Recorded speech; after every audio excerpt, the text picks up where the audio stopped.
આજે તો મહેમાન આવ્યા હતા બહાર, તો સવારે ઉઠીને ખાસ કંઈ મહેનતવાળું કામ નથી કર્યું, પણ થોડું ઘણું કામ કર્યું ને રૂમ સાફ કર્યો થોડો ઘણો, કેમ કે બધું જ્યાં ને ત્યાં જ પડ્યું હતું. મને તો એ જ નથી સમજાતું કે આ આટલી બધી ધૂળ અને કચરો આવે છે ક્યાંથી. આજે તો ભાઈ જે કંટાળો આવતો હતો ને કે વાત જ જવા દો. મગજને જ્યારે વધારે પડતું ઓવર થિંકિંગ કરવા લાગે ને એટલે ઊભા થઈને કંઈ ને કંઈ કામ પકડી જ લેવાનું, જેથી છે ને કહેવાય ને કે ખાલી દિમાગ શૈતાન કા ઘર, એવું છે આ તો.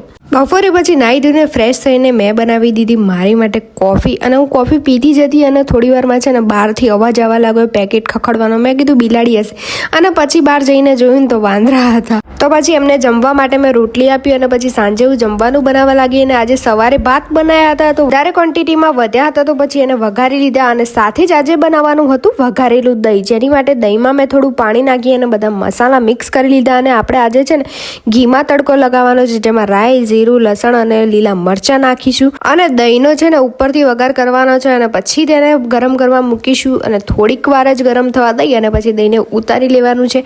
તો આ છે આપણી દહીંની રેસીપી. તમે કેવી રીતે બનાવો છો? દહીં બને એટલામાં મેં રસોડું સાફ કરી લીધું. તો ચલો હું તમને કાલે મળું નવા વ્લોગ સાથે. ત્યાં સુધી ચેનલને સબસ્ક્રાઈબ કરી દેજો.